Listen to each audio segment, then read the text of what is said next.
పార్వతీపురం మాన్యం జిల్లా కురుపాం మండలం కోనగూడ సెంటర్ భారీ వద్ద వృక్షం ఇటీవల కురిసిన వర్షాలకు ఒక్కసారిగా నేల కొరిగింది.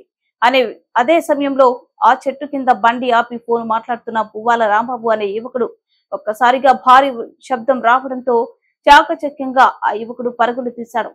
దీంతో స్వల్ప గాయాలతో బయటపడ్డాడు.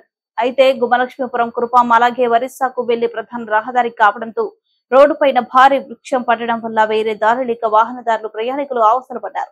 అధికారులు స్పందించి రోడ్డుపైన కూలిపోయిన వృక్షాన్ని తొలగించడంతో వాహనాల రాకపోకలు యథాతథంగా కొనసాగాయి.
ఇప్పి తెచ్చుకోవాలా